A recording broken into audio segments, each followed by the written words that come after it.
Bonjour tout le monde, bienvenue à l'Espace Cuisine pour la sécurité alimentaire. Je suis Erika Salem, chargée de projet de l'Espace Cuisine pour la sécurité alimentaire. Aujourd'hui, le webinaire portera sur la récupération de proximité et la redistribution mutualisée des invendus alimentaires dans les quartiers montréalais. Donc, ce webinaire est réalisé en collaboration avec Feedback on Sick et le système alimentaire Verdinois. Je vous remercie chaleureusement d'avoir accepté de participer à cette conversation. C'est vraiment grâce à vous que ce webinaire sera fort intéressant. Donc, qu'est-ce que l'espace cuisine pour la sécurité alimentaire? Pour rappel, pour les personnes qui n'ont pas encore participé à l'espace cuisine, ben, c'est un espace qui vise à nous rassembler toutes les personnes qui travaillent pour la sécurité alimentaire des Montréalaises et des Montréalais.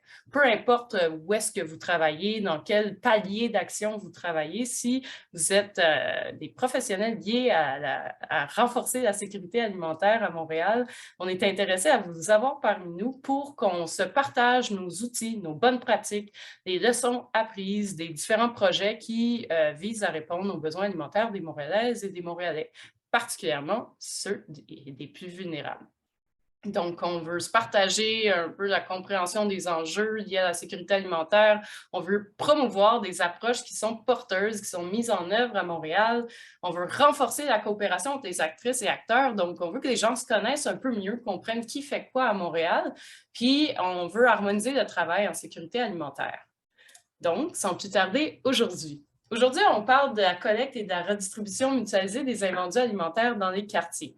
Le webinaire aujourd'hui vise à explorer des projets qui collectent des invendus et assurent leur redistribution à travers différentes organisations qui œuvrent en sécurité alimentaire. On sait qu'il y a tout plein d'initiatives de collecte et redistribution d'invendus à Montréal.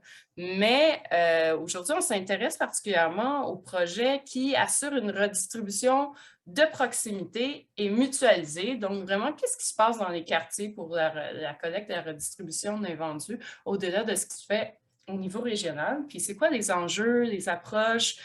Comment on peut faire avancer ces initiatives-là? On va vouloir échanger sur toutes ces questions-là, puis on va le faire premièrement en écoutant deux projets, en se faisant présenter deux projets qui répondent à cette thématique-là. Donc, on a premièrement le circuit alimentaire de Verdun qui va nous être présenté par Justice. Bon, j'ai écrit Justice. Justine, malgré que c'est très joli, Justice. Justine Plessis, qui est directrice de la Maison de l'environnement de Verdun. Puis ensuite, on va avoir il y a Elisabeth Paradis puis Jennifer Cotou qui sont avec nous pour nous présenter Feedback on Sick. Et ensuite, on va passer à une discussion ouverte avec tout le monde qui est présent dans la salle, qui aurait des questions, des commentaires pour un peu explorer le sujet ensemble. Donc, sans plus tarder, je passe la parole à Justine. Bonjour à tous. Merci beaucoup pour m'accueillir aujourd'hui, pour nous accueillir aujourd'hui, puisque donc moi, je travaille pour la Maison de l'environnement de Verdun, mais derrière le circuit d'approvisionnement local, c'est comme beaucoup de partenaires. Je devais co-animer avec une de mes partenaires, mais qui a la Covid, donc finalement, je vais l'animer toute seule. Mais juste pour dire qu'on n'est pas tout seul sur ce projet, on est vraiment nombreux. On va le voir un peu plus tard dans la présentation. On peut passer à la prochaine slide, s'il vous plaît. Donc, l'émergence du projet, c'est la concertation en développement social de Verdun qui est allée demander aux citoyens de Verdun quelles étaient les priorités sur lesquelles ils devaient travailler. Puis, en 2016, la priorité qui a été soulevée, c'est l'accès à l'alimentation. Ça a donc permis de réaliser en 2017 un portrait en sécurité alimentaire et la volonté de créer ce projet, donc le projet de circuit local d'approvisionnement 2019. Et effectivement, en 2019, c'est là où on a comme construit le projet, les protocoles, comment on allait faire, comment commencer à démarcher les gens, etc. Donc, on peut passer à la slide suivante. On va rentrer assez vite dans le vif du sujet, puisque comment fonctionne le circuit d'approvisionnement. Donc, nous, à la Maison de l'Environnement, on coordonne le circuit de collecte, mais nos partenaires vont coordonner d'autres parties comme le tri et la transformation. Donc, moi, sur la partie collecte, notre travail à nous, c'est d'avoir le contact avec les donateurs. Donc, on travaille avec des épiceries, On travaille avec des institutions aussi qui peuvent nous donner leurs denrées, qui sont des denrées qu'ils auraient jetées de toute façon. Donc, on est vraiment dans la lutte au gaspillage alimentaire. Ensuite, on va contacter nos bénéficiaires. Donc, les bénéficiaires sont soit partie du comité de pilotage, ou ça peut être d'autres organismes bénéficiaires pour mettre en relation, en fait, ces denrées, parce que quand on va contacter les donateurs, on va leur demander qu'est-ce qu'ils ont comme type de denrées, une boîte de pain, une boîte de fruits, etc. Puis, on contacte les bénéficiaires. Pour chaque collecte, on fait ça, pour leur dire, OK, on a tant de boîtes de ça, tant de boîtes de ça, est-ce que c'est correct pour toi? S'il y en a trop, on continue à aller chercher d'autres bénéficiaires. On essaye Notre objectif, c'est vraiment d'avoir jamais trop de denrées, en tout cas des denrées dont on ne saurait pas quoi faire. Donc, c'est vraiment d'avoir toujours un plan B pour pouvoir donner ces denrées à quelqu'un. Et puis ensuite, on coordonne aussi des bénévoles puisque nos collectes sont réalisées en majorité par des bénévoles. Donc, on a 4 collectes par semaine, 2 le lundi, une le mercredi et une le jeudi, si je ne dis pas de bêtises. Et puis, à la fin, on s'occupe aussi de gérer une base de données qui nous permet d'avoir le suivi de toutes ces denrées. Donc, on sait combien de boîtes, quelle quantité on a eu qu'on a collecté à quel endroit et où est-ce qu'elles sont parties ces boîtes, qui a récupéré quelle quantité dans quel organisme. Ça nous permet d'avoir un suivi de ces denrées. Puis voilà, en termes de statistiques, c'est environ 600 kilos de denrées qu'on récupère par semaine. Et puis, c'est à peu près 1000 personnes par mois qui bénéficient des denrées du circuit, sachant que nos organismes bénéficiaires, donc les organismes en sécurité alimentaire, ils reçoivent des denrées par notre circuit, mais ils reçoivent des denrées par d'autres circuits. Donc, c'est comme, à un moment donné, ça se mélange, toutes ces denrées-là. Donc, c'est pour ça qu'on dit environ 1000 personnes avec les différents partenaires du circuit. Je pense qu'on peut passer à la suivante. Donc, effectivement, une fois que nous, on a fait notre travail d'aller chercher les denrées, on les a déplacées, on les a transportées, puis on les a déposées dans les organismes en sécurité alimentaire, eux vont faire tout le travail de tri. Donc, qu'est-ce qui est bon, qu'est-ce qui n'est pas bon, de transformation et aussi de diffusion, de redonner, de redistribution pardon, de ces denrées. Et puis, qu'est-ce que je voulais dire? Oui, tout ce qui n'a pas été dans le tri, tout ce qui n'est pas consommable, tout ce qui aura été, qui serait passé à la poubelle, en fait, on a aussi un organisme qui va récupérer ces denrées pour en faire du compost. Donc, on a comme vraiment une chaîne assez bien, qui fonctionne assez bien. Puis, je pense que c'est ça. On a fait à peu près le tour sur cette partie-là. On va voir ah oui, donc ça, c'est l'évolution du circuit. Donc, on a dit qu'en 2019, on a fait le projet pilote. On ramassait encore des petites quantités, puis on est arrivé en 2020. On voit très, très bien l'arrivée de la Covid en mars 2020 avec une grosse demande de nos organismes en sécurité alimentaire.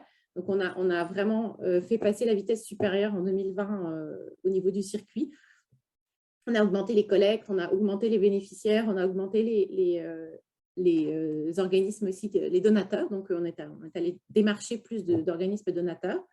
Et puis, c'est ça, 2020, on a comme augmenté en quantité. On a répondu du mieux qu'on a pu aux demandes qu'on recevait. Puis 2021, on a vraiment essayé de prendre le temps de réfléchir nos méthodes, d'optimiser notre circuit aussi.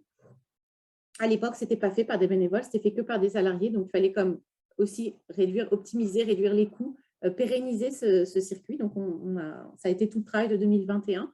Puis, je dirais que 2022, aujourd'hui, on est toujours dans la question de la pérennisation avec la question principale qui est la recherche de financement, puisque ce dont je n'ai pas abordé jusque-là, c'est que le projet a été financé par Centraide via le PIC jusqu'en fin 2021. Et donc, on vole de nos propres ailes depuis début 2022. Et c'est voilà, avec des enjeux dont on pourra parler tout à l'heure, mais oui, ça a des enjeux importants. Je pense qu'on peut passer à la suivante. Voilà. Donc oui, c'est un circuit où on n'est pas tout seul du tout. On est beaucoup à rayonner autour du projet. Donc, on a effectivement tous les organismes bénéficiaires. Certains sont à Verdun, d'autres sont en dehors de Verdun.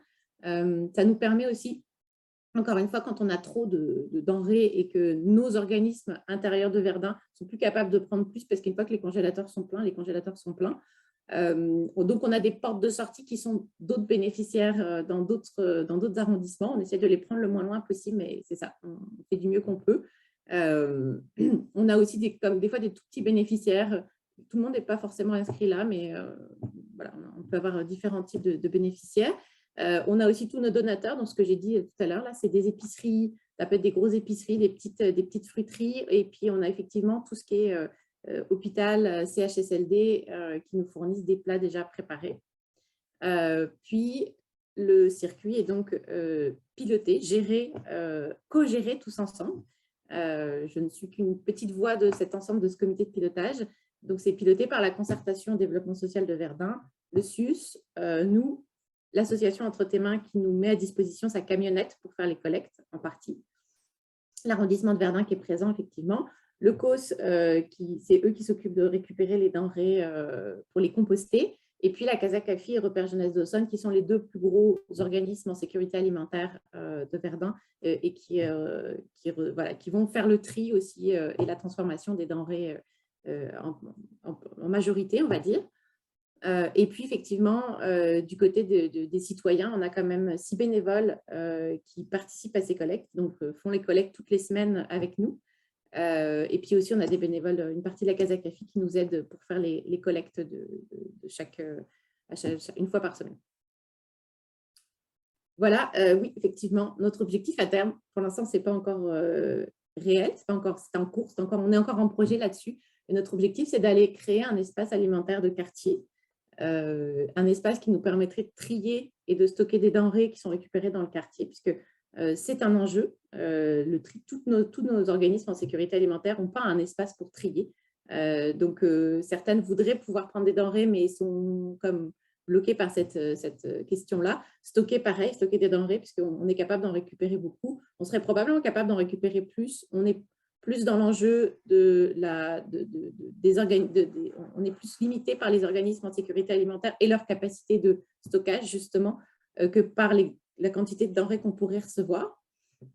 Ce serait aussi un espace, idéalement, qui permettrait de transformer ces denrées. Encore une fois, il n'y a pas tant d'espaces qui permettent de cuisiner, d'une cuisine collective, là, suffisamment grande pour accueillir du monde pour faire ce type de transformation.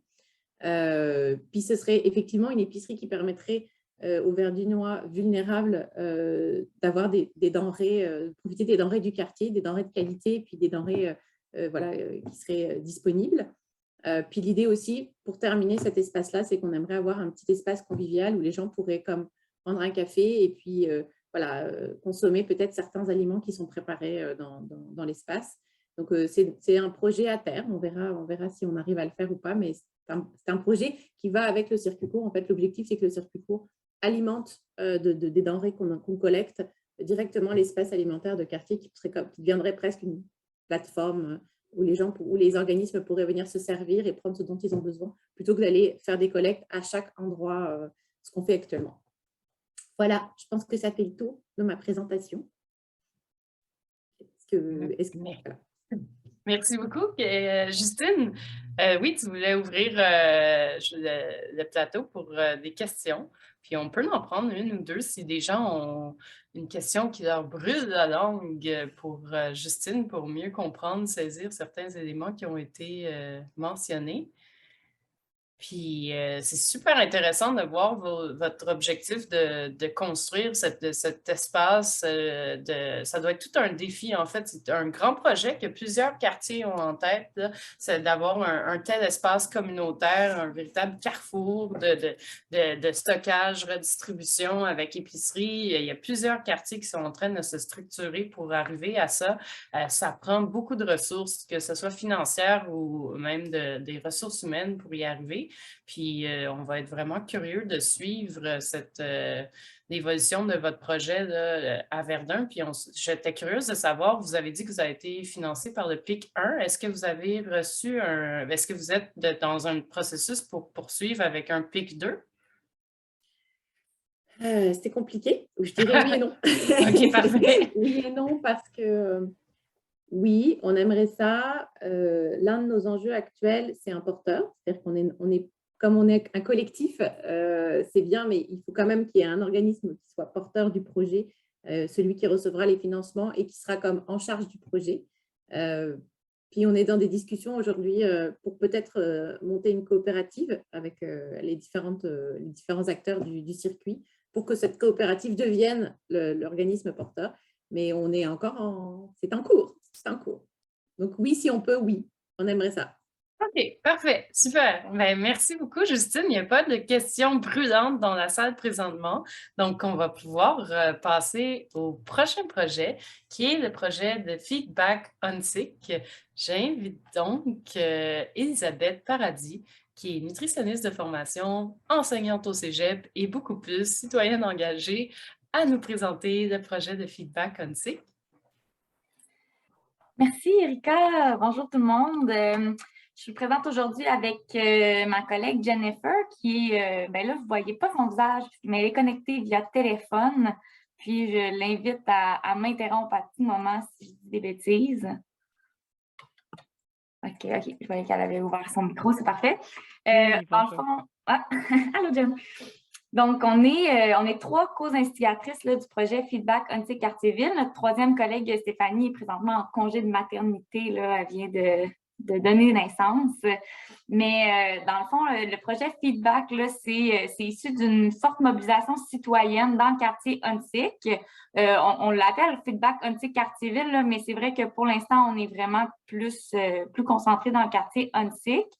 Le projet est porté là, à 100% par des bénévoles. Depuis ses débuts, là, on a fêté nos 3 ans au mois de mai. Donc, depuis le mois de mai 2019, on a nos 3 grands axes là, que vous pouvez voir dans le titre de la présentation. Là, la première axe qui est la récupération et la redistribution d'invendus dans une structure en circuit court, là, donc de proximité. L'axe 2, mon Dieu, excusez-moi. L'axe 2 qui est le père et le pauvre, donc qui ramène vraiment à l'aspect de la justice sociale, puis de cultiver l'autonomisation des bénéficiaires. Puis l'axe 3 qui est le avec les communautés, là, qui est la sensibilisation et l'éducation par l'accompagnement des proximités. Des communautés. Tu peux changer de slide, Erika. Ce que vous voyez à l'écran, dans le fond, c'est une genre de petite map qu'on avait fait. On a déposé un mémoire là, dans le cadre de la consultation publique de la Ville de Montréal pour la cessation du gaspillage alimentaire. Puis, c'était un peu notre vision du projet. Elle date un petit peu, ça fait 1 an qu'elle a été conçue, mais quand même, ce qu'on voit, c'est un peu nos partenaires commerciaux en rouge le long de l'artère commerciale là, de la rue Fleury à Annecy. Puis, en bleu, c'est nos organismes communautaires partenaires. Donc, je ne rentrerai pas trop dans les détails, mais l'idée, c'est qu'on est en circuit court. Donc, les organismes, nous, on désire créer des liens entre les organismes et les commerces pour faire de la récupération d'invendus à petite échelle, hein, en plus petite quantité, en circuit court. Puis, je ne sais pas si vous voyez, il y a des petits vélos un petit peu partout dans les rues. C'est parce que nous, la grande majorité de l'année, tous nos déplacements sont faits à vélo grâce à la collaboration des cyclistes solidaires. Les cyclistes solidaires, on peut les retrouver là, dans différents arrondissements de la Ville de Montréal. On a la chance de les avoir à Annecy. C'est aussi 100% bénévole. Donc, tous ces beaux déplacements d'aliments-là se font entre les partenaires via les vélos, sauf pendant comme un 3 mois. Puis même cet hiver, ils ont expérimenté avec un de nos partenaires. Ils ont continué pendant l'hiver. Puis il y a eu seulement quelques collectes là, qui ont été faites en voiture par des bénévoles. Donc, c'est vraiment, Feedback, c'est vraiment les communautés, c'est les membres qui prennent en charge les différentes étapes. Puis nous, on est là pour offrir les outils puis la structure nécessaire pour le faire. Donc, dans le fond, notre vision, c'est que ce sont les bénéficiaires qui sont les porteurs du projet. Puis notre vision, c'est de créer plusieurs de ces liens-là là, dans le futur. Je peux changer de slide. Merci. Donc, Feedback, quelques petites statistiques. C'est des statistiques en moyenne par mois depuis le début de l'année 2022. Donc, à chaque mois, c'est en moyenne 230 heures bénévoles. Donc, devinerez que juste la coordination du projet, c'est beaucoup d'heures bénévoles, mais on compte là-dedans aussi toutes les actions, autant par nos cyclistes et sur place pour le tri, la redistribution des aliments. En moyenne, chaque mois, on récupère présentement 1400 kg d'aliments et c'est environ 115 bénéficiaires. Bon, là, on ne compte pas que chaque bénéficiaire a probablement des membres de sa famille aussi là, qui nourrit avec les aliments, mais c'est 115 bénéficiaires en moyenne qu'on dit engagés parce que les gens sont invités à venir participer participer aux activités, puis ensuite repartir avec leurs aliments, puis auprès de 6 communautés. Donc, on est à plusieurs communautés là, qui participent au projet. Je peux changer le slide. Ce que je vais vous présenter, c'est un petit peu la vision, un peu la structure de feedback. C'est ce qu'on avait présenté justement quand on avait fait notre mémoire pour la consultation publique sur le gaspillage alimentaire. Donc, on avait appuyé nos recommandations sur 4 grands axes. Donc, la première, c'était la structure organisationnelle. Donc, notre vision dans la structure organisationnelle, il y a comme 3 axes, là, si on veut, dans ça. Donc, l'intelligence collective. Donc, pour nous, c'est important d'impliquer les citoyens autant dans la participation. En fait, oui, aller chercher les denrées, les trier, les cuisiner, mais aussi dans les décisions autour du projet. Donc, une approche qui est vraiment concertée. L'autogestion, qui est la collaboration dans les tâches, l'apprentissage collectif, puis le transfert des connaissances aussi. Et finalement, le modèle coopératif et transversal, nous, ce qu'on souhaiterait, notre rêve, c'est que les financements seraient partagés puis dans des modèles coopératifs. Puis là, j'ai trouvé ça super intéressant, ce que Justine disait un petit peu plus tôt. Souvent, les financements sont vraiment pour un organisme en particulier, mais dans des projets collectifs comme ça, c'est intéressant d'avoir des financements qui peuvent se partager en différents organismes, autant communautaires, commerciales, des organismes qui peuvent œuvrer plus en environnement. C'est ce qu'on proposait. Je vais être prête pour la prochaine. La saine gestion des ressources. Donc, quand on parle de mise en commun des ressources, pour nous, c'est important de soutenir le réemploi d'infrastructures qui sont déjà existantes, puis aussi de structures matérielles. Il y a beaucoup de cuisines qui dorment dans les organismes communautaires ou dans les centres communautaires des différents arrondissements qui ne sont pas complètement bien exploitées selon nous. C'est bien de construire des nouvelles cuisines qui sont super équipées, mais si on fait de la plus petite échelle, bien souvent, il y a déjà des cuisines qui sont existantes, il y a déjà du matériel de cuisine. Fait même le financement, ça peut être intéressant de l'utiliser pour acheter. Nous, on n'a pas de budget, là. Comme je ne l'ai peut-être pas mentionné, mais c'est 100% bénévole. On n'est pas un organisme qui est accrédité, on n'a pas de budget, mais on y va comme on peut avec les ressources qui existent déjà. Puis c'est faisable. C'est sûr que ça l'aide, des sous pour acheter, mais sinon, quand on a des achats à faire, on y va dans l'usager, dans le seconde main pour que ça soit moins coûteux. Les circuits courts, donc pour diminuer évidemment le transport. Puis aussi, ça augmente la fraîcheur des aliments parce que si c'est un circuit court et c'est des petites quantités, on peut récupérer un peu plus à mesure les pertes puis les réutiliser plus rapidement aussi. Donc, ça fait qu'on a des aliments qui sont de meilleure qualité, même si c'est des invendus, ce n'est pas des vieux invendus de la semaine passée, c'est des invendus frais. Donc, ça, c'est possible. Puis ça rejoint le 3e point là, du transport actif. Donc, par vélo, on a des belles grosses remorques grâce à Solon, leur projet Locomotion. Les citoyens peuvent réserver des remorques. Donc, les cyclistes solidaires réservent les remorques, puis ils font toutes les cueillettes. Ils sont 2-3 cyclistes. Ils s'en vont chercher ça dans leur remorque. Des fois, ils font 2 allers-retours, mais comme c'est proche, ça fonctionne de le faire de cette façon-là. Je vais être prête pour la prochaine.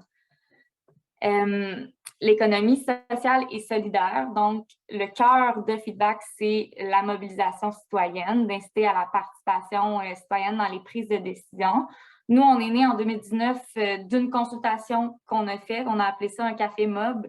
Donc, on a organisé ça au Rachel Berry parce que c'était notre premier partenaire commercial, mais on invitait tout le monde à venir. Puis, on a jasé de gaspillage alimentaire, on a jasé de pistes de solutions, puis qu'est-ce que les citoyens avaient envie de mettre en place. Puis, c'est de là qu'on a parti l'idée de feedback. Puis, les gens qui étaient là, il y en a encore qui sont impliqués dans le projet. Il y en avait qui avaient parlé de frigo solidaire, de frigo partage, c'est-à-dire, c'est pas encore arrivé, mais il y en a, on a encore cette idée-là aussi de frigo partage. Donc, toutes les idées qui avaient été nommées. Puis, on continue, on en fait régulièrement des cafés mob avec les bénévoles, avec nos partenaires aussi, pour être sûr de consulter le plus possible les participants dans la prise de décision.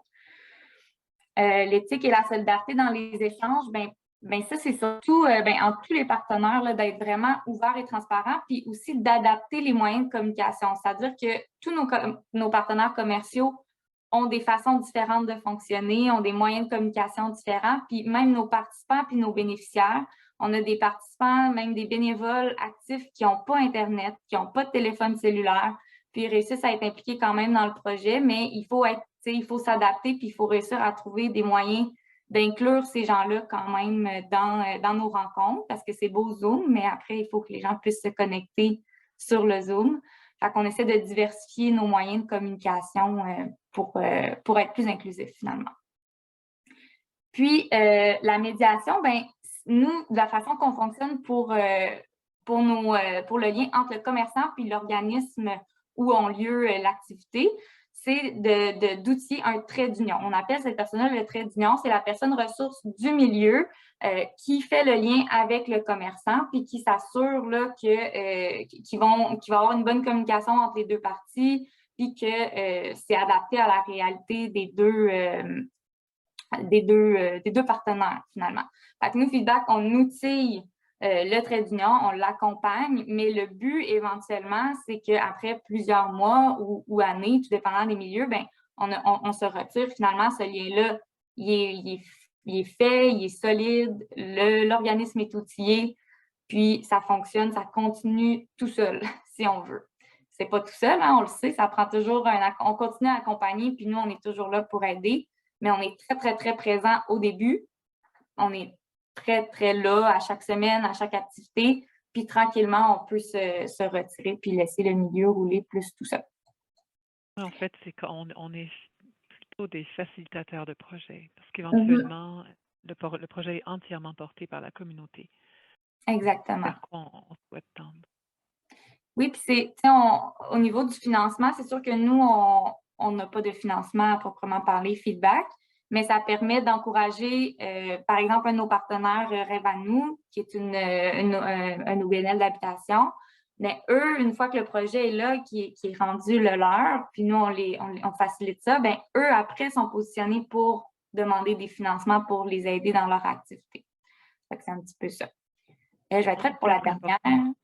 Ah, vas-y, Jeanne. Mentionner aussi en termes de médiation, c'est qu'on s'appuie beaucoup aussi sur les intervenants de milieu. C'est important pour nous d'avoir des intervenants psychosociaux qui puissent faciliter les échanges parce qu'on n'est pas qualifié dans le domaine et c'est important de pouvoir. Oui, absolument. Plus que c'est par et pour, plus qu'il peut y avoir des conflits, puis plus qu'on a besoin de gens comme ça, d'intervenants psychosociaux sur place pendant les activités quand même pour aider au bon déroulement des activités. Fait que notre dernière grande axe, c'était la mise à l'échelle soutenable, donc qui est durable, qui est soutenable dans le temps. Fait que là, on revient à ce qu'on vient de dire, mais le renforcement des capacités. Pour nous, quand on tient ces activités-là qui sont avec les bénéficiaires, les gens viennent des fois donner 1 heure, 2 heures à la fois, puis après ça, repartent avec leurs aliments. Bien, c'est une opportunité d'éduquer à la lutte au gaspillage alimentaire, comment cuisiner les aliments, on a le temps de jaser avec les gens. Puis ça fait aussi que, rendu à la maison, ce que les gens nous disent, c'est qu'après, il y a moins de gaspillage. Pendant la pandémie, au début de la pandémie, on a arrêté de faire ça. Ça a été vraiment des boîtes qu'on donnait aux gens comme ça, puis tout le monde recevait la même chose, puis il ne pouvait pas changer les aliments, ce n'était pas adapté à leurs besoins. Puis ce qu'on s'est fait dire après, c'est qu'il y avait beaucoup de gaspillage rendu à la maison. Fait que là, c'est un peu triste quand tu mets autant d'amour et de temps à sauver des aliments, mais après ça, finalement, ils ne sont pas sauvés. Ils se ramassent quand même à la poubelle ou au compost. Fait que là, c'est vraiment important pour nous que les gens, quand ils viennent chercher leurs aliments ou quand ils viennent participer, bien là, ils apprennent des techniques culinaires ou ils apprennent des façons de conserver ou de cuisiner les aliments. Ça sensibilise au gaspillage. La lutte contre les... Oui, de façon exactement, parce que nos milieux ne sont pas nécessairement formés non plus, MAPAC et tout ça, fait qu'on offre les outils aussi pour être sûr que les gens, on récupère les invendus, mais on ne veut pas que personne s'empoisonne si c'est trop passé date, là, fait que de donner les bons outils aussi pour faire un tri qui a du sens.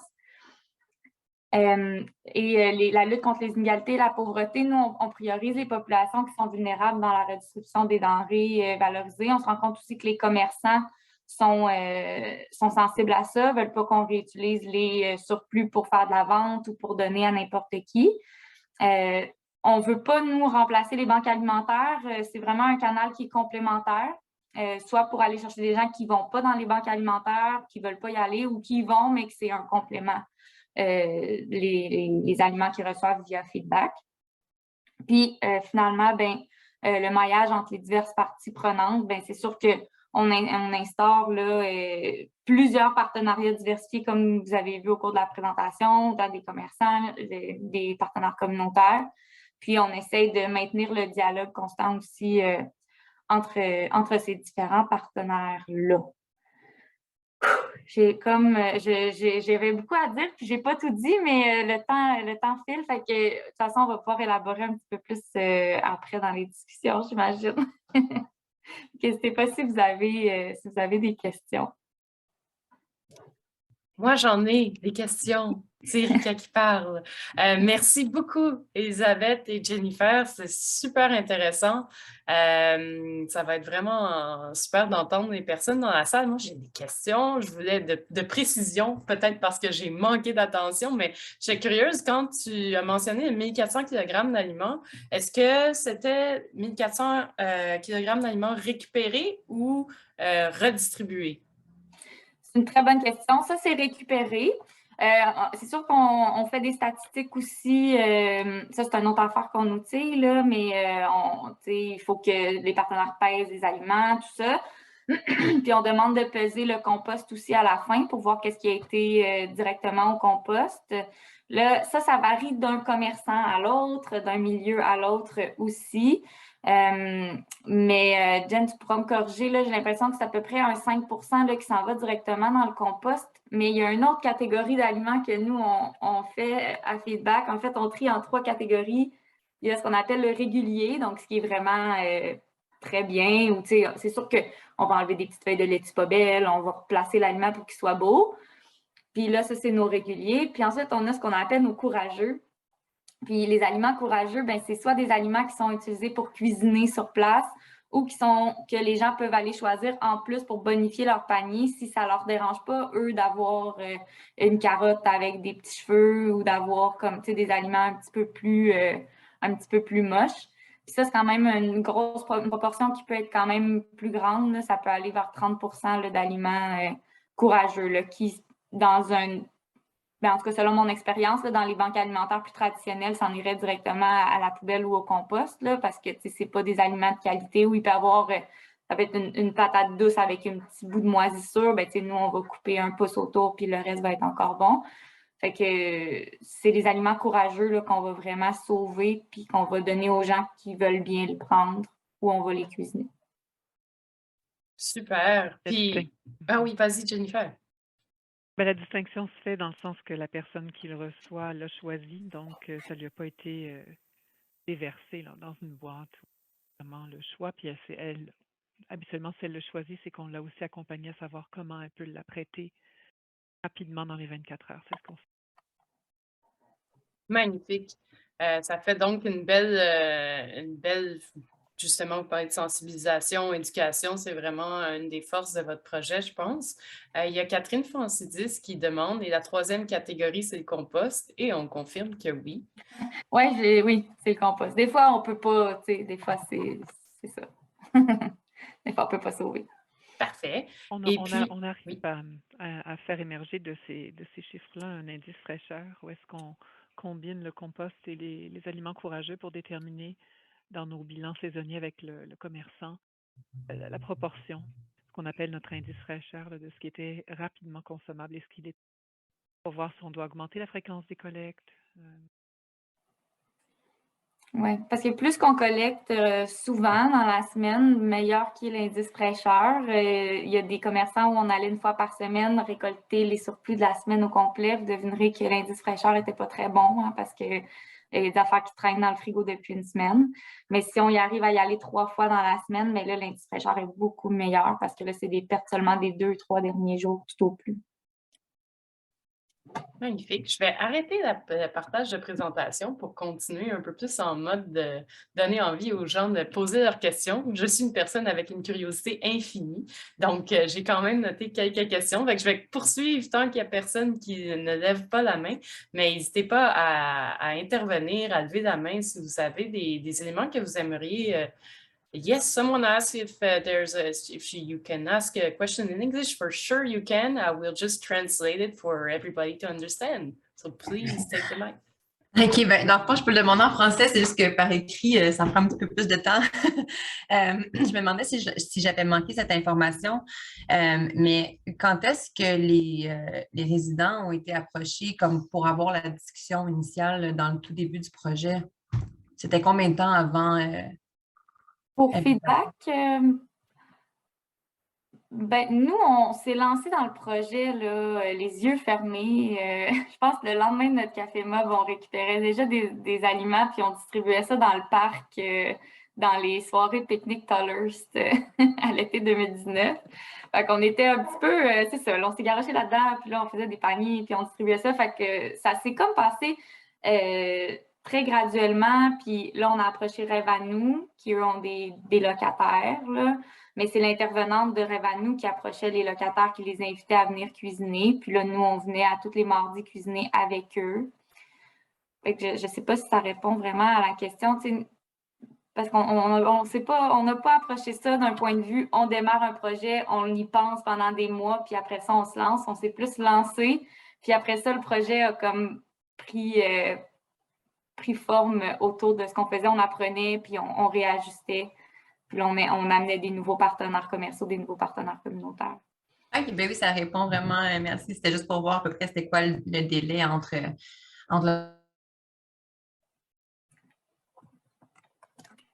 Super. Oh, on perd un peu le micro, mais on a Mylène Thériault qui a la main levée. moment Oh, pardon, Amélie, je pense qu'on a de la difficulté avec ton micro. où ben, les gens, ouais. On n'a rien compris de ce qui a été dit, mais on te remercie pour ta question, Amélie.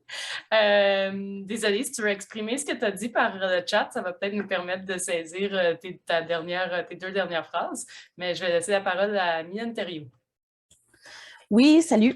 Ma question portait par rapport au lien entre les deux organismes qui sont présents aujourd'hui, puis les donateurs, parce que je sais, en tout cas, j'ai entendu dire qu'il y avait des restrictions avec Moisson Montréal, qu'on ne pouvait pas toucher aux donateurs de Moisson.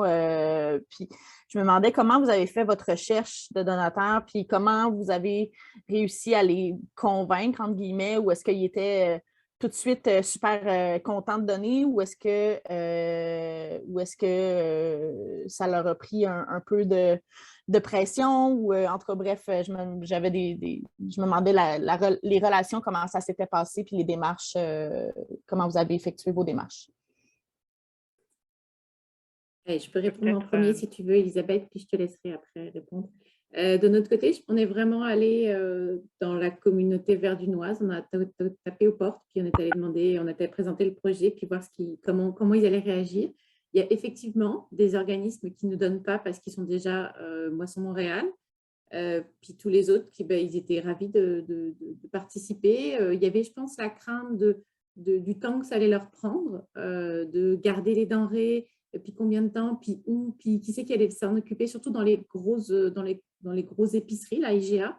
Mais une fois qu'ils ont compris que ça marchait bien, puis que ça tournait bien, on a quand même des gens qui sont motivés pour participer. Puis c'est ça, on n'a pas eu tant de problèmes que ça à trouver des donateurs.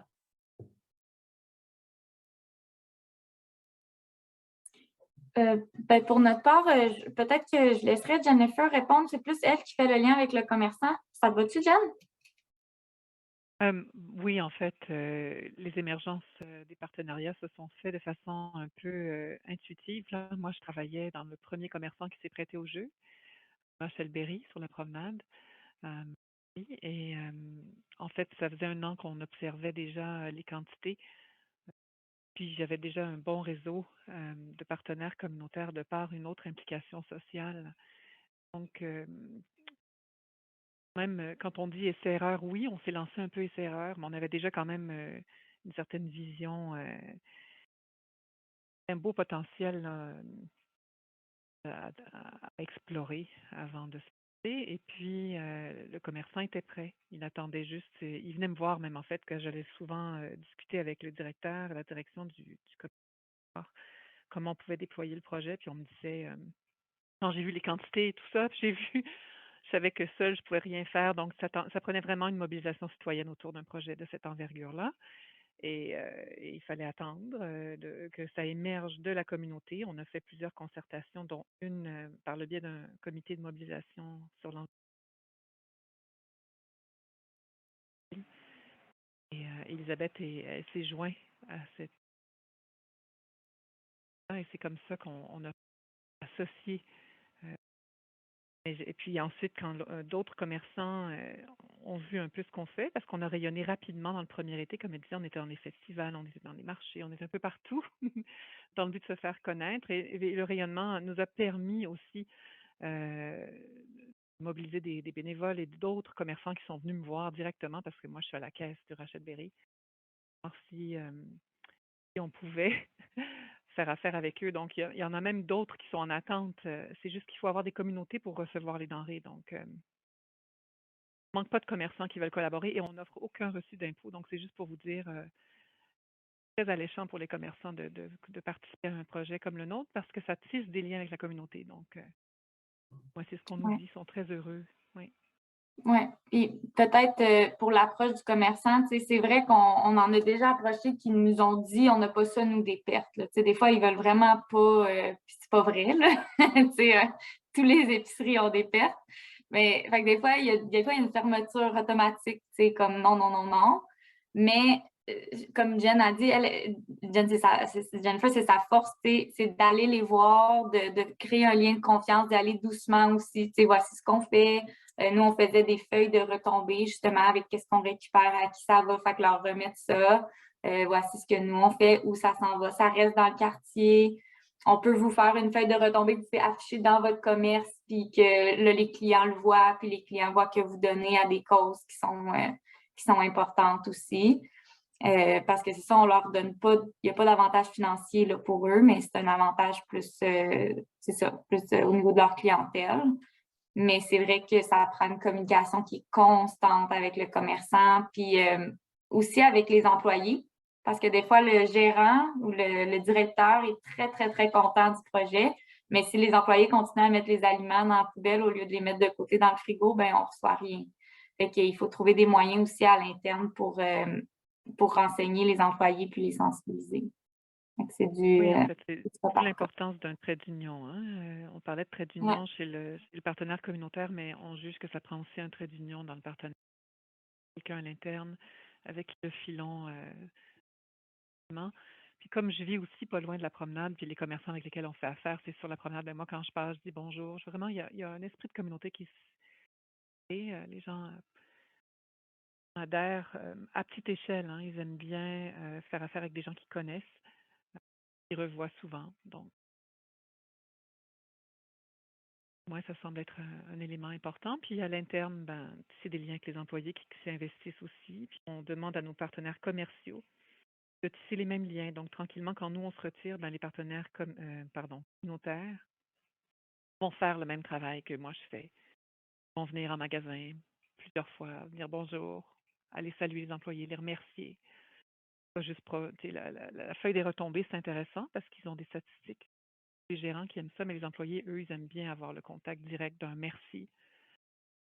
La bourse cette semaine, elle a desservi 10 jeunes en tel centre jeunesse. Ils aiment entendre ça directement où ça s'en va. C'est super intéressant. Merci pour cette intervention, Jennifer. Le lien humain, c'est quand même une particularité que je trouvais à votre projet. C'est tellement petit, c'est petit micro avec une grande retombée quand même, mais il y a cet aspect-là de lien humain que je trouvais vraiment particulier à votre projet. Puis, je voulais vous poser une question. Il y a quelqu'un qui mentionne dans le chat une question un peu piège, que je ne sais pas si vous avez la réponse, mais c'est un des aspects aussi très particuliers à votre projet, c'est que vous vous déplacez seulement en vélo. Donc, c'est sûr que on se pose la question, mais combien de kilomètres couvrent ces bénévoles dans le quartier? Est-ce que c'est tout un territoire? Ça peut être grand, là, Annecy, quartier-ville. Donc, est-ce que vous avez une idée à peu près de combien de kilomètres sont couverts?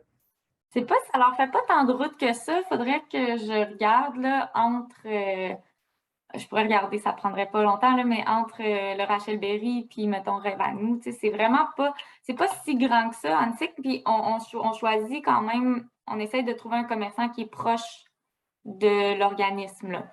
Mais eux, les cyclistes, ils aiment ça faire du vélo. Fait que même en temps de pandémie, on faisait la livraison chez les gens. Ça leur dérangeait pas. Là. Des fois, ils allaient à l'autre bout d'Annecy. Même année, ils allaient à Laval porter des boîtes à du monde.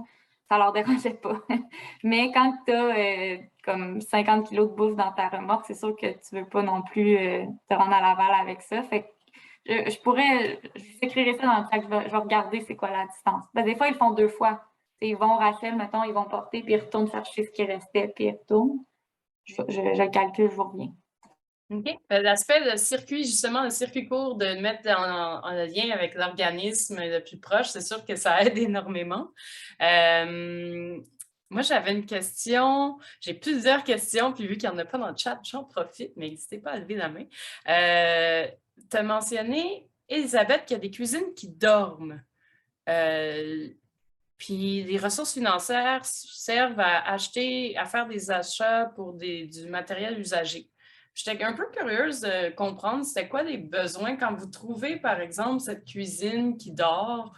C'est quoi, jusqu'à maintenant, c'est quoi votre expérience par rapport aux besoins qu'il y avait, les besoins d'achat que vous avez eus pour compléter ces espaces, ces infrastructures-là, puis les rendre fonctionnels pour vos projets? Si c'est vraiment juste du tri puis de la redistribution, on n'a vraiment pas besoin de grand-chose, honnêtement. C'est sûr que ça prend un frigo, un congélateur, une coupe de planche à découper des couteaux, là, une coupe de bol. Mais à part ça, c'est pas mal. Puis une balance. La seule chose, nous, qu'on demandait vraiment à l'organisme d'acheter, c'est une balance pour pouvoir faire la pesée puis une balance qui pèse assez. Ça peut coûter une cinquantaine, une soixantaine de dollars, peut-être un peu plus. Ça, c'est le seul achat vraiment qu'on recommande. Sinon, c'est ça. Après, s'ils veulent cuisiner, mais là, ça prend un petit peu plus de matériel, un petit peu plus d'espace. Mais de base, un frigo, un congélateur, des petits trucs de base, un lavabo pour se laver les mains, pour laver les aliments. Donc, ça prend pas tant de choses que ça là, si on le fait en petit circuit, hein, évidemment, si c'est des grosses quantités qui arrivent d'un coup, c'est plus difficile. Mais mon Dieu, à la Maison du Monde, encore ce dimanche, je pense qu'ils ont reçu, des fois on a des collectes surprises, là. Je pense qu'ils ont reçu 400 kilos d'un coup d'aliments, une trentaine de boîtes, les boîtes de bananes, là, une trentaine de boîtes de bananes pleines de nourriture. Puis il était 7-8 bénévoles, là, puis ça a très bien été. Puis c'est dans un petit local là, qui n'est pas très, très grand avec un frigo. Donc c'est quand même modeste. Là. Il y a quand même la mise en commun, on parlait des ressources, Oui. les tables, tableaux blancs. Si on n'en a pas, on prend des pancartes à l'endos avec des crayons effaçables. On se débrouille vraiment, il y a une mise en commun exceptionnelle. Les gens contribuent, sachant qu'on est entièrement bénévole, les gens apportent des bacs pour le rangement, parce que nous, on réutilise les contenants, les recycler. Eux, bien sûr. Alors, ça prend des bacs pour les ranger. On a un petit espace, un peu d'espace de rangement, mais pas vraiment plus pas une activité à grand déploiement. Donc, c'est pas nécessaire d'avoir des cuisines là, à tout.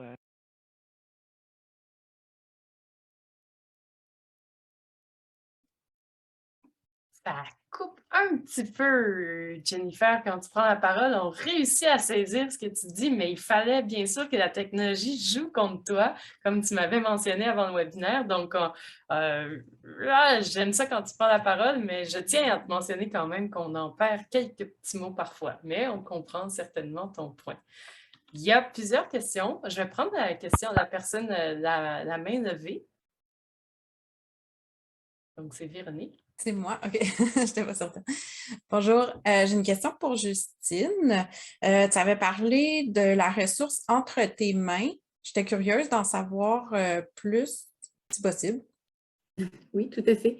Entre mains, qui fait partie du comité de pilotage du circuit, en fait, nous prêtent leur camionnette, parce que l'un des enjeux, effectivement, c'est le transport des denrées. Nous aussi, on a commencé à vélo, puis en fait, on n'y arrivait pas parce que c'était des trop grosses collectes. Et donc, c'est ça. En fait, Entre tes mains nous prête sa camionnette là, qui nous permet de déplacer les denrées, pas sur toutes les collectes, mais sur certaines des collectes. OK, donc c'est vraiment un partenariat que vous avez avec eux, c'est ça? Pour le transport. Tout à fait. Génial. Exactement. Est-ce qu'ils vous aident seulement dans Verdun ou ils aident d'autres organismes aussi? Est-ce que tu sais? Je pense qu'ils aident que dans Verdun, mais j'en suis pas sûre à 100%. OK. Merci. Je t'en prie. De façon complémentaire, est-ce qu'il y a un prêt de camionnette, donc, mais c'est vous qui assurez la ressource pour la conduite de la camionnette? C'est ça. Parfait. OK. Nous et nos bénévoles. Super. C'est un besoin qui est partagé entre plusieurs organisations. Puis justement, le webinaire d'aujourd'hui fait suite à un webinaire qui portait sur la mutualisation des infrastructures avec notamment la participation de Cantine pour tous, qui ont la plateforme mutuali.ca, qui vise à faciliter la mise en relation des organisations qui ont des ressources avec celles qui ont des besoins. Donc, je vais le mettre dans le chat dans quelques secondes, mais la plateforme Mutuali peut être une avenue à explorer super intéressante pour comprendre connaître les infrastructures qui sont disponibles. En fait, ils sont en grande recherche d'organisations qui ont des infrastructures disponibles, des cuisines, des camions, pour les afficher sur cette plateforme-là, puis les rendre disponibles à d'autres organisations. Donc, c'est sûr si vous avez des informations à mettre sur cette plateforme, on vous invite à le faire. Il y a la réponse, premièrement, de la part d'Elisabeth qui dit que c'est environ 2 km entre le commerçant et le milieu, ce qui veut dire qu'effectivement, on est en proximité, circuit court. C'est excellent. Ça permet véritablement de réduire, de rendre ça, je pense, un peu plus réaliste pour les cyclistes aussi, là, même s'ils aiment, et moi la première, pédaler. C'est sûr qu'en ayant des circuits de proximité, ça rend la job plus accessible. On a une super question que je vais me permettre de lire dans le chat. Donc, les deux projets présentés ont des objectifs similaires, mais leurs façons de faire sont très différentes. Si tous les arrondissements voudraient mettre en place des initiatives similaires de récupération et de redistribution, est-ce que, selon vous, il y aurait place à avoir un modèle réplicable pour tous, ou si les besoins et spécificités de chaque arrondissement font en sorte que d'avoir un modèle de base n'est pas possible? La question qui tue. Je ne sais pas si Justine ou même les gens dans la salle, plusieurs personnes peuvent avoir une opinion par rapport à cette question. Donc oui, j'invite les panélistes à répondre, mais aussi toute personne qui aurait une position par rapport à cette question. Justine.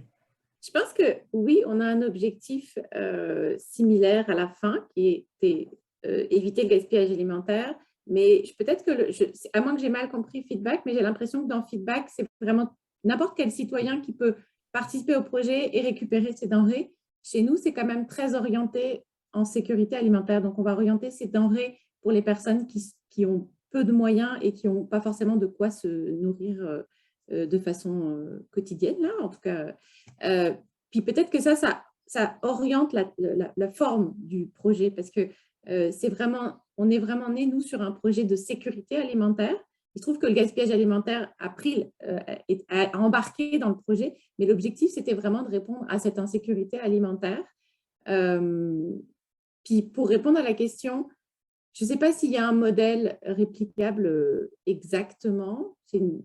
J'ai quand même l'impression que ça dépend du milieu, ça dépend de la communauté. Est-ce qu'il y a dans tous les arrondissements une Elisabeth Paradis et une Jennifer pour monter ce projet? Tu sais, quand je vous vois aller, je sais ce que ça représente et je me dis, waouh, le temps qu'elles doivent y passer, c'est vraiment, respect, bravo, bravo vraiment pour ce que vous faites parce que nous, on ne le fait pas de façon bénévole. On a des bénévoles, mais on est des organismes, on est plusieurs organismes à bénéficier de financement pour pouvoir le faire, pour faire tourner ce projet.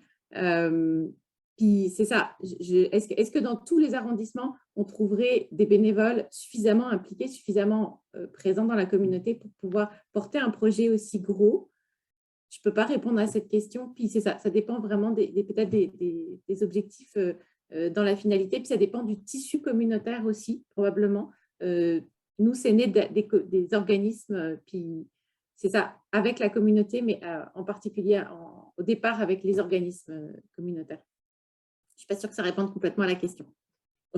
Ben, je pourrais juste peut-être préciser que nous, on priorise quand même, on vise les organismes qui desservent des gens qui sont en insécurité alimentaire, là. Donc, ce n'est pas n'importe quel citoyen.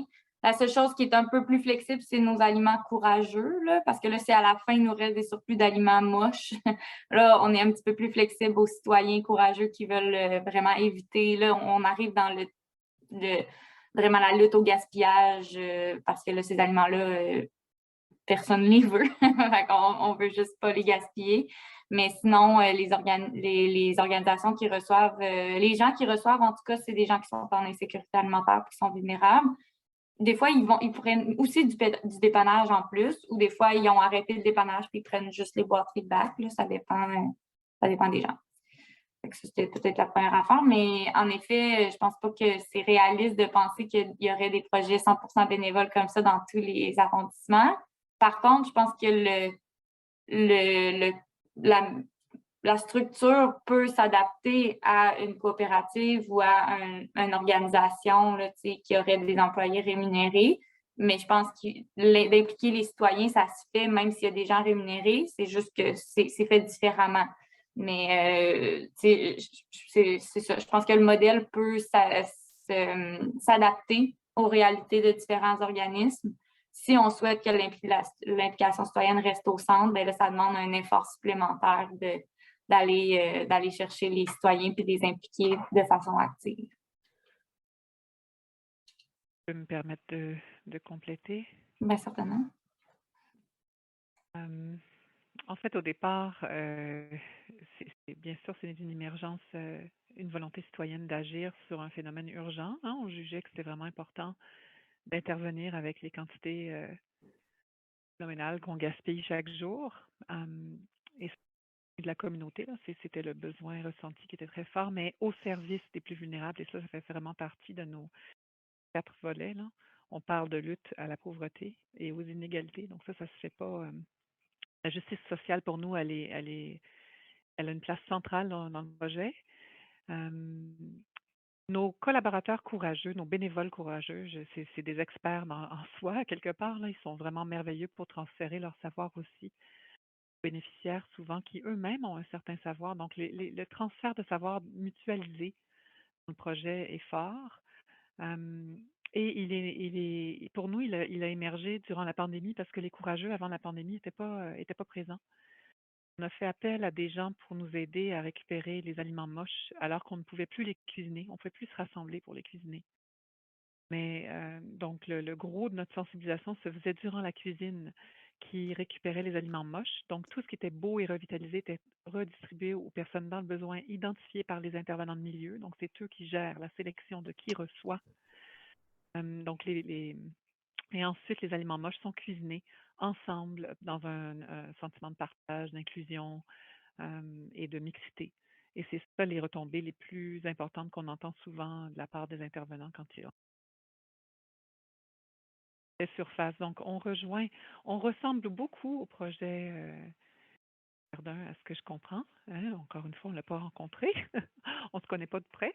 Mais vite fait, comme ça, je vois beaucoup de similitudes. Peut-être on mériterait justement d'allier nos forces puis de voir comment on pourrait profiter là, d'une vision commune. Je crois qu'il y a beaucoup de nos bénévoles qui rêveraient qu'on puisse aussi aller chercher un certain appui financier pour certaines choses. Là.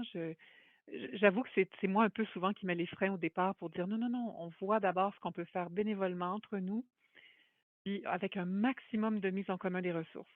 Puis après, oui, le financement qu'on soit peut venir compléter, mais on n'est pas contre l'idée, bien sûr, d'avoir une équipe salariée, là, un noyau dur qui assure la coordination, qui est très lourde à porter. Je vous le dis, là, c'est pas un mystère pour Elisabeth et moi. Il n'y aura pas beaucoup de gens comme elle et moi qui vont euh, faire ça. On en a quelques-uns. On a décidé peut-être de le découpler, tu sais, s'il y avait des plus petites bouchées avec des tâches mieux définies, parce que maintenant que le projet se définit tranquillement, on en est à notre 3e année, donc maintenant on est capable vraiment d'avoir une structure bien déterminée, de plus en plus, disons. Donc c'est plus facile pour les gens de prendre place, puis on peut déléguer un peu plus qu'avant, mais quand même, je suis d'accord de dire une belle coopérative qui rallie tous ces beaux joueurs, ces beaux acteurs-là, avec un financement partagé. C'est le rêve un peu, hein? C'est ça qu'on veut. Oui, ça nous ferait plaisir de de participer aux discussions qui le permettraient dans la.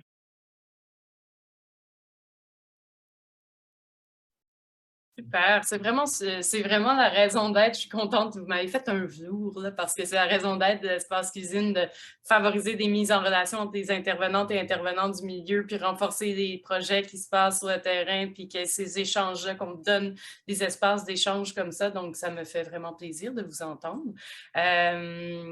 Il y a quelqu'un qui m'a demandé, puis je veux répondre tout de suite à ça. C'est mutuali.ca, la plateforme de mutualisation des infrastructures de la cantine pour tous. C'est dans le chat. Il y a quelqu'un qui a mentionné que, aussi par rapport à est-ce que le modèle peut être réplicable, c'est un élément intéressant, c'est la sensibilisation face aux enjeux du gaspillage alimentaire, qui n'est pas nécessairement la même d'un arrondissement à l'autre non plus.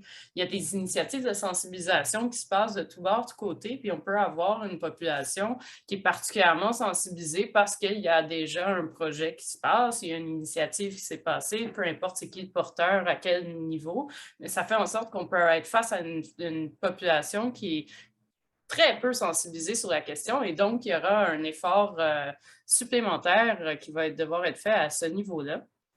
On a une autre... Oui, Jennifer? Si je peux me permettre, en termes de, je veux dire, oui, mais Justine le mentionnait, là, la faim, l'insécurité alimentaire, ça rejoint tout le monde.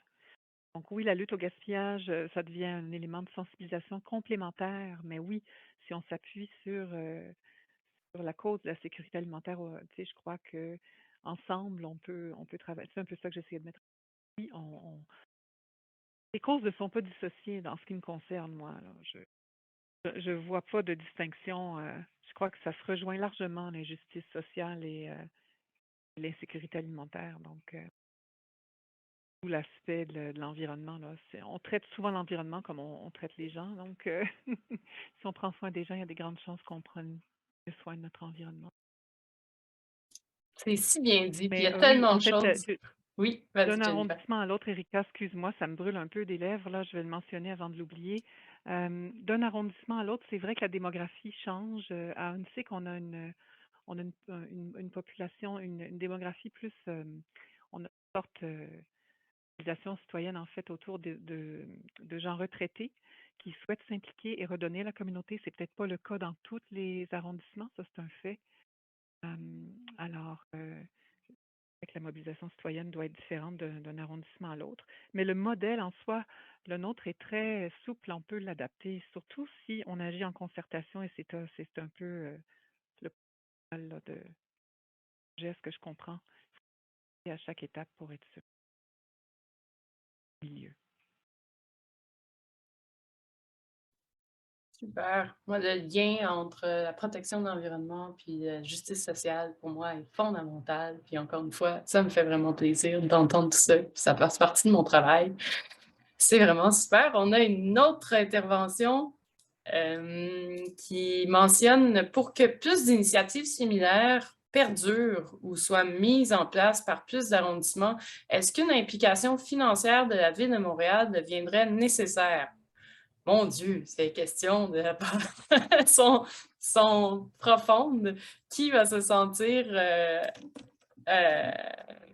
qui va avoir justement les lèvres qui brûlent pour répondre à cette question? Est-ce que l'implication financière de la Ville de Montréal deviendrait nécessaire? Je pense que c'est une question qu'on parle de la Ville de Montréal, mais ça peut être est-ce qu'on veut vraiment se demander la Ville de Montréal ou c'est les bailleurs de fonds en général? On voit de plus en plus justement des financements de la part de Recyc Québec pour combattre le gaspillage alimentaire, dont certains éléments de financement visent directement la redistribution, malgré qu'il y a quand même un bel et bon intérêt à réduire le gaspillage alimentaire. Il y a quand même un volet de financement de plus en plus qui est intéressé à financer des initiatives de redistribution. Donc, de la part de Recyc Québec, est-ce que la Ville de Montréal devrait s'impliquer de façon plus proactive, d'autres bailleurs de fonds, par rapport à cette question? Justine. Oui, moi je dirais que oui, a priori, là, on ne peut pas dire non, on serait toujours ravis, on serait toujours ravis d'avoir un financeur qui serait un financeur idéalement stable aussi, parce qu'en fait, de notre côté, ce qui est le plus difficile, un des enjeux du projet, c'est le financement. Puis, par exemple, au site Québec, on ne pourra pas déposer de demande sur le gaspillage alimentaire parce qu'ils ne financent pas des projets qui courent déjà. Ils financent que des nouveaux projets en gaspillage alimentaire. Puis, quelque part, c'est un peu problématique. On a eu cette discussion avec eux de leur dire, mais on fait déjà ce travail-là, puis on n'arrive pas à trouver des moyens pour le faire. Donc, si à un moment donné, on ne trouve plus de moyens, ce qui risque, c'est que le projet s'arrête. Oui, c'est des questions qui sont soulevées régulièrement dans le comité de pilotage. Mais leur idée, c'est que non, on ne finance pas quelque chose qui tourne déjà. C'est vraiment de financer quelque chose de plus. Et on ne peut pas toujours, ça c'est la réalité des organismes communautaires, de toujours devoir financer par projet, puis avec des nouveaux projets, et pas se dire, mais là le projet il tourne, on a fait tout le travail, le plus gros travail, c'est le départ, là, c'est de mettre en relation, de créer les synergies, de créer les outils, ça marche, ça tourne, ça fonctionne. Maintenant, là, on a besoin de rouler, on a besoin de continuer à rouler, de faire ce travail et de continuer à le faire bien. Mais ça c'est difficile à entendre du côté des bailleurs de fonds en général. Donc, oui, si ça pouvait être un financement qui nous permettrait d'avoir une base, aussi qui nous ferait effet levier, parce que dans les financements, il y a ça aussi, c'est de se dire, si quelqu'un commence déjà à mettre un petit peu la main à la poche, ben, les autres vont dire, ah, ben, il est déjà un peu financé, ok, ben, si je rajoute tant, ben, ça fait déjà… Puis, au fur et à mesure, on arrive comme ça à boucler un budget. Puis voilà, donc oui, je répondrai, ce serait super, ce serait fantastique. Bon, là, j'ose pas faire un miroir vers feedback parce que je sais que votre projet est basé sur l'humain et que vous n'avez pas de financement. Donc, j'ai l'impression que c'est une question, c'est un peu aussi une patate chaude parce que vous êtes basé vraiment sur une approche qui vise à justement rassembler les gens. Puis c'est l'approche bénévole qui fait toute votre particularité. Mais je suis sûre que vous avez probablement quelque chose à dire par rapport à ça. Ben, c'est sûr qu'on ne s'opposerait pas à du financement pour une belle cause comme ça, là, évidemment. Puis ben, nous, notre vision, comme on l'a dit tantôt, puis quand on a fait notre mémoire, on proposait quand même quelque chose à la ville. Là, on proposait quand même justement d'offrir du financement, mais partagé, parce que c'est un genre des projets de récupération d'invendus, ça ne se passe pas à un endroit. C'est correct d'avoir des gros organismes comme Moisson qui centralisent les choses, mais on pense que c'est important de décentraliser aussi puis de faire plusieurs petits circuits. C'est ce que vous faites aussi à Verdun. Fait que oui, il y a du financement qui devrait être octroyé, mais qui devrait être partagé parmi tous ces collaborateurs-là pour que ça fonctionne. Puis en ce moment, la structure de demande de financement, c'est pas ça, c'est des nouveaux projets tout le temps pour un organisme. Fait que je suis tout à fait d'accord avec Justine. Oui, en fait, ça positionne les organismes en compétition plutôt qu'en coopération. Financement collaboratif, qui permettrait aux gens coopératifs de coopérer ensemble, des incitatifs de coopération plutôt que de compétition serait vraiment… On n'est pas expert dans le milieu, clairement, mais je vous dirais qu'on s'oppose pas du tout non plus au budget participatif qui semblait vraiment intéressant aussi. Encore une fois, ça a des durées limitées, mais nous, on orientait nos recommandations vers des infrastructures revitalisées, mais toujours en priorisant la mise en commun d'abord, ressources, parce que les ressources qui dorment, c'est pas ce qui manque souvent. Puis on veut juste compléter le portrait pour s'assurer que ce soit fonctionnel. Donc, c'est un peu ça. Nous, on dirigeait plutôt nos efforts dans le but de positionner nos collaborateurs à le recevoir directement. Donc, c'est que le positionnement des organismes qu'on facilite, dont on facilite les opérations. Exemple, Rêve à nous qu'Elisabeth a nommé au départ, ben, si eux développent leur propre expertise et ont la formation adéquate à long terme, ils ont déjà leur nom de projet et tout, on n'est que collaborateurs au projet, on est partenaires, ben, effectivement, c'est eux qui recevraient des incitatifs qui permettraient au milieu d'aller chercher ce financement-là pour être intéressant aussi. Donc oui, un noyau qui coordonne, mais aussi ceux qui reçoivent pour avoir l'incitatif de recevoir, parce qu'il n'y a rien qui se passe sans organisme communautaire pour le recevoir. Pas d'organisme qui reçoit les denrées. On ne sait pas à qui le donner. C'est un peu l'enjeu actuellement. Les quantités d'invendus à redistribuer sont plus grandes que les organismes qui sont prêts à les recevoir. Il faut des incitatifs dans les organismes communautaires puis du financement qui leur permettent d'avoir les infrastructures et l'équipement nécessaire. Souvent, c'est pas tant, hein, c'est vraiment pas tant. Les incitatifs sont là, ben là, on a des meilleures chances d'augmenter nos réussites puis nos quantités d'aliments récupérés. C'est vraiment super intéressant. Puis on a le chat qui s'enflamme avec des questions. Je vais juste en profiter pour dire de vive voix là, une question qui était pour Elisabeth. On demandait combien de temps cela prend par semaine ou par mois aux bénévoles dans la coordination et sur le terrain. Puis la réponse est qu'on estime le travail de l'équipe de collaboration environ 30 heures par semaine. Je voulais dire coordination, excuse-moi, je viens d'entendre mon erreur. L'équipe de coordination à 30 heures par semaine. OK. Puis là, on poursuit avec une équipe hebdomadaire de combien de personnes environ? 3. Donc, ça fait... Même 2 à 3, là. Ouais, mais puis ça, c'est pas l'équipe terrain, hein.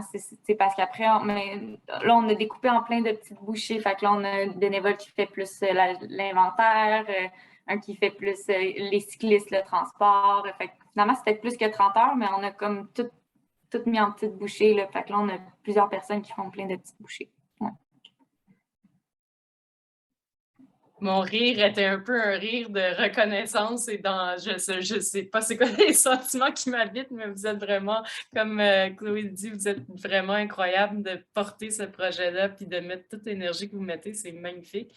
Puis en même temps, c'est vraiment impressionnant. Je veux mentionner que c'est beaucoup de Jennifer. Moi, maintenant, j'ai déménagé en plus, fait que je fais ma collaboration à distance depuis quelques mois. Là, fait que, ouais, il y a du gros travail en arrière-scène. Mais ce qui est magnifique en 2022, c'est que même à distance, on peut vraiment apporter une belle énergie à un projet. C'est vraiment super. Et donc, on va poursuivre. Il y a tellement de questions et d'interventions. Il y avait une question par rapport pour Verdun, par rapport aux bases de données qui étaient utilisées. Qu'est-ce qui est utilisé comme base de données du côté de Verdun? J'ai répondu, effectivement, on travaille avec Google Sheet, puisque ça nous permettait de créer des Google Forms qui font que la base de données est implémentée directement par les partenaires. Et puis, il y a plein de formules à l'intérieur, que ce n'est pas moi qui les ai faites, donc je ne peux pas vous en parler, mais on a fait un gros travail sur un outil qui soit le plus simple possible, qui nous permette d'avoir de plus d'informations possibles, et surtout, le plus important dans la base de données, en tout cas pour nous, puis je pense que vous allez avoir le même problème chez vous, Feedback, c'est que les gens la remplissent, parce que on n'a pas moi, je n'ai pas toute l'information. Il y a les bénévoles d'un côté, puis il y a les organismes qui collectent, qui récupèrent de l'autre côté, puis il faut qu'on ait toute l'information, et ça, c'est un enjeu pour avoir, parce que après, pour aller chercher du financement de mon côté, j'ai besoin de ces données-là, j'ai besoin de dire on est allé chercher tant de tonnes, on a pu distribuer tant de paniers, etc. Et effectivement, le Google Form, ça a quand même facilité, c'est comme des Google Forms automatiques qui partent toutes les semaines. Puis les gens, ils ont juste 3 questions à répondre, ils disent hop, hop, hop, telle quantité, puis ça remplit tout de suite le formulaire. Ça nous facilite à nous tout le travail de saisie, puis à eux aussi. peux me permettre, c'est le genre d'affaires qui serait intéressant à partager aussi à plus grande échelle. Nous, ça fait 3 ans, puis on est en train de créer un truc comme ça. Sinon, c'était écrire à la main sur un carton, prendre des photos, avoir 1000 photos à quelque part, un manuel, aller rentrer ça dans un Excel, puis pas toujours réussir à le faire. Fait que, en effet, je pense que c'est des genres de partage, ces genres d'outils-là pourraient être partagés pour pas qu'un autre organisme qui veut partir le projet ait besoin de recommencer tout ce travail de fond-là, de créer ces outils-là. Tout à fait, je confirme. Super, mais on pourra voir. Oh, pardon, vas-y, La Jennifer. seule chose que je oui, excuse-moi, Erika, la seule chose que je veux renforcer aussi, c'est parfois ce qui semble rudimentaire et très long à intégrer permet aussi de sensibiliser. Donc, notre fameux carton permet aux gens de comprendre puis se questionnent. Alors, pourquoi on fait ça? Est-ce que c'est vraiment important? Parce que pour eux, ça ne l'est pas au départ. Et après, ils comprennent l'importance de se rallier, puis que si les chiffres sont rassemblés, ben, on a plus de chances d'intervenir et d'avoir des interventions concrètes et soutenables à long terme. Donc là, ça les rejoint plus, ils sont plus motivés de le faire. Et c'est pas tout le monde qui a accès à un Excel. Donc, nous, notre carton, il continue à rejoindre des gens. Donc, oui, le carton, après, il faut bien sûr le rentrer dans un. Là, on pense à un forme, à une site ou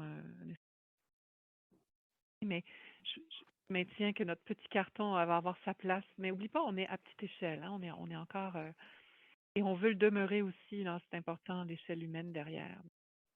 Sinon, ben, on rejoint pas le 21% qui est le double de ce que les commerçants gaspillent. Donc, les foyers à la maison gaspillent le double des commerçants. Pour les rejoindre, ces gens-là, il faut vraiment trouver des outils à l'échelle humaine pour leur parler.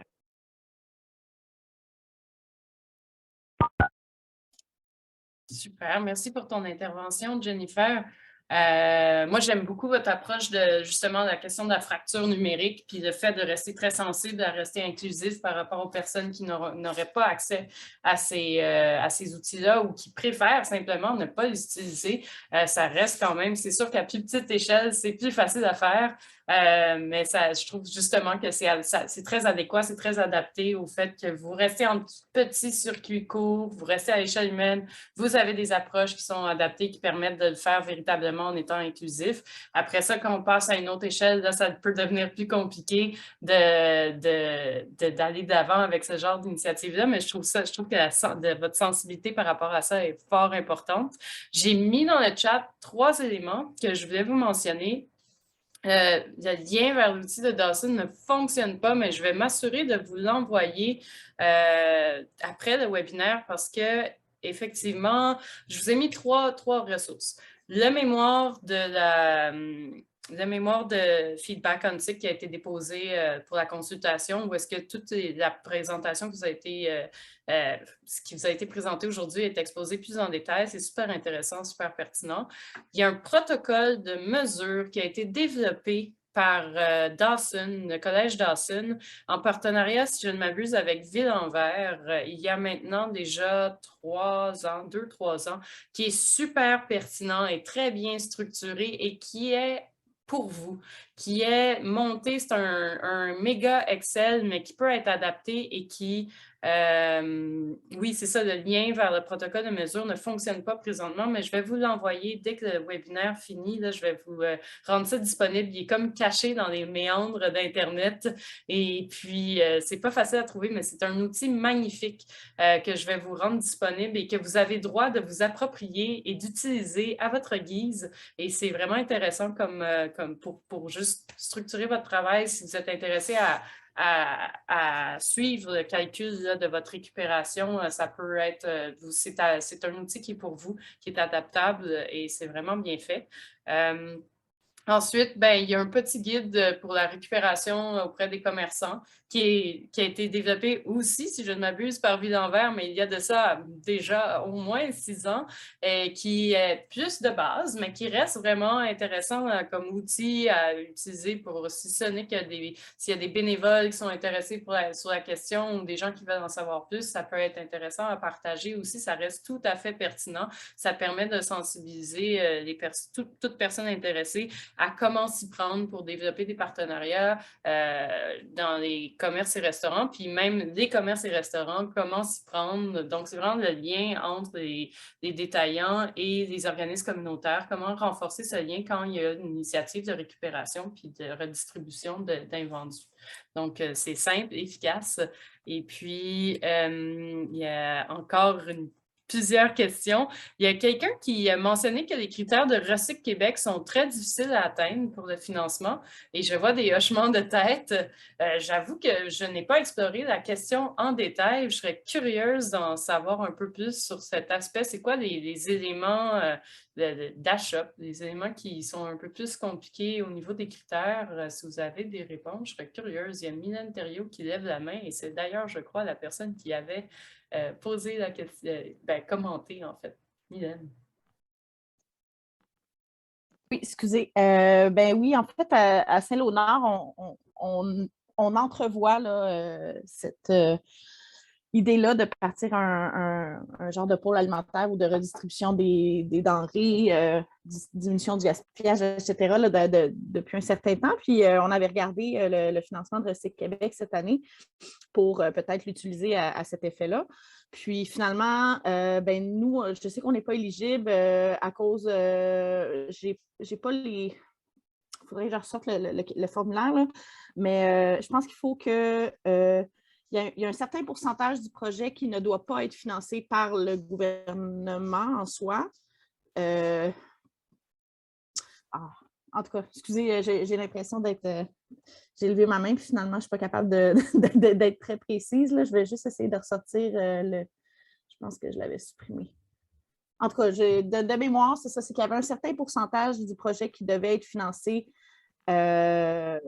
par l'organisme, puis qu'il ne fallait pas que ça soit non plus que ça vienne de subventions gouvernementales.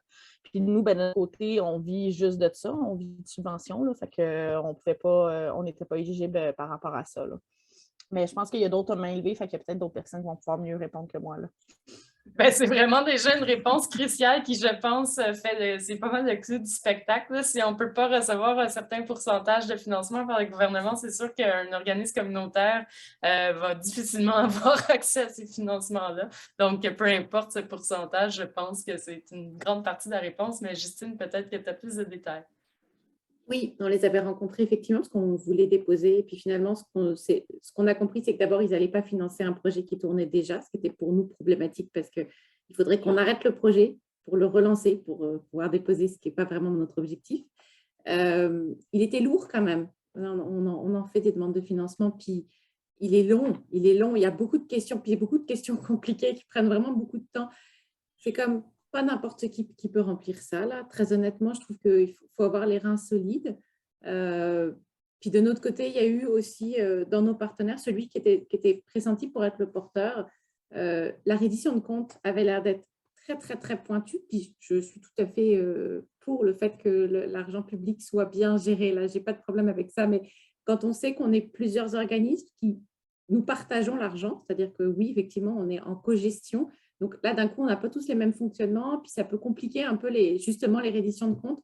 Je dirais que ça a un peu fait peur à notre partenaire, là, je pense que à notre porteur, pardon. Ouais, d'un coup, ça devenait plus lourd. Ça devenait vraiment plus lourd comme financement. Donc, on a préféré ne pas déposer. Oui, merci, Justine.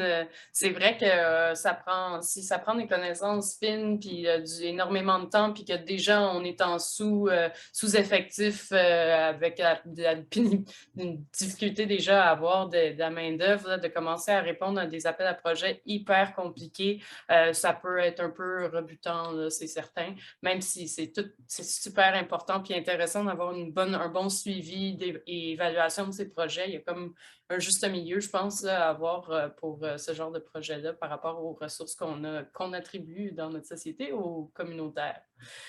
Il y a tout un paragraphe de précision qui nous est envoyé dans le chat par Mylène. Là, je vous invite à en prendre connaissance.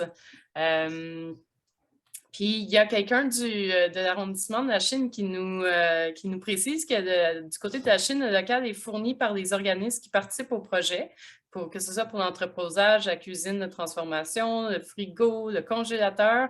Mais notre collègue de la Chine va transmettre l'information pour qu'un financement générique prenne vie à Montréal. Donc, c'est super, c'est exactement à ça que ça sert l'espace cuisine, c'est pour que l'information passe, pour sensibiliser nos partenaires des différentes institutions aux problématiques, aux besoins des organismes communautaires, puis pour qu'on puisse mieux travailler ensemble pour donner vie à ces, puis renforcer les superbes, pas juste donner vie, parce que justement, ce qu'on voit, c'est qu'il y en a des projets qui existent, qui sont magnifiques, qui ont juste besoin d'être renforcés.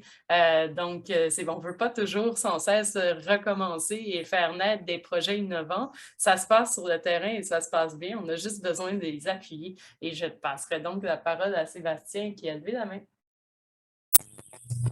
Ça, dans le fond, c'est moi là, qui est l'arrondissement de la Chine. Puis, dans le fond, excusez, comme du bruit de balayeuse là, dans la maison. Ouais, dans le fond, nous, on fournit le local. Fait qu'il n'y a pas de. Dans le fond, tout est sauvé, électricité, location, tout ça. C'est comme un local qui appartenait à l'arrondissement de la Chine, qui est fourni pour les organismes qui font ce genre de projet-là. Là, eux, ça leur sauve des coûts quand même assez importants. Et là, dans le fond, je trouve que le plus-value du financement, là, ça vaut son pesant d'or. C'est ça, je vais essayer de transférer ça là, aux plus hautes instances à la Chine. On va voir s'il y a de monter pour voir s'il y a. Là, justement, là, on est plein en ce moment, mais ce serait facile de mobiliser beaucoup de gens avec des exemples de projets. Je pense que ça pourrait peser dans la balance, là, autre que juste mon courriel à moi.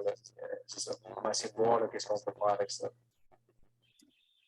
Malgré qu'on dirait que ton micro est lui-même l'aspirateur, on a quand même pu saisir ton propos qui est fort apprécié. Donc, c'est super de finir sur ce point-là. Je trouve ça vraiment magnifique qu'on puisse justement mieux communiquer les besoins, les possibilités, le potentiel. Tu sais, on a vraiment bien exploré aujourd'hui, je pense, plusieurs enjeux et opportunités qui sont vécus par rapport à la récupération, la redistribution de proximité. Je vais vous envoyer toutes les ressources qui ont été mentionnées et que j'ai tenté de vous communiquer par le chat. Je vais le faire par courriel très prochainement. Dès que j'aurai le temps de vous envoyer ça, ça va être fait. Et puis, je vous remercie vraiment pour votre participation à ce webinaire. C'est vraiment grâce à la présence de tout le monde puis des interventions de tout le monde qu'on a vraiment rendu ça super intéressant. Je veux remercier chaleureusement en feedback ainsi que nos deux co-instigatrices, Elisabeth et Jennifer, ainsi que Justine et même Kate de la Maison de l'Environnement Verdun qui ont accepté à la dernière minute de participer à ce webinaire. Puis ça m'a vraiment, tous les sujets qui ont été mentionnés aujourd'hui touchent toutes les racines de mon intérêt bénévole et professionnel de ma vie. Donc, c'était vraiment super de vous parler aujourd'hui. Puis j'espère qu'on aura l'occasion de se reparler. Très certainement qu'on aura l'occasion de se reparler prochainement. Je vous invite à communiquer avec moi si pour toute personne qui aurait des questions, qui aurait n'importe quoi que vous aimeriez me mentionner. Je vous laisse mon courriel dans le chat. N'hésitez pas à prendre contact avec moi si vous voulez approfondir le sujet. Puis, il y a un prochain webinaire qui va être le 7 juin, qui est organisé en collaboration avec Loco Montréal, qui est une initiative qui veut favoriser l'accès à des initiatives l'accès à des locaux communautaires à Montréal. C'est une initiative qui est appuyée par Centraide. Donc, le 7 juin, on va aborder la question de justement l'aménagement des espaces cuisine dans les organismes communautaires. Il va y avoir des ressources, il va y avoir un peu comme aujourd'hui, on va explorer l'expérience de Carrefour solidaire, le Carrefour Centre-Sud, qui ont réaménagé toute une cuisine et qui ont été accompagnés par Architecture sans frontières ou Architectes sans frontières. Donc, le 7 juin de 10h à midi. Et puis, pour la suite, on se reparle très bientôt. Je vous souhaite, c'est l'été qui commence malgré la folie furieuse du mois de juin. Je vous souhaite à tout le monde un excellent été, puis on se revoit très bientôt. Merci beaucoup. Bonne fin de journée.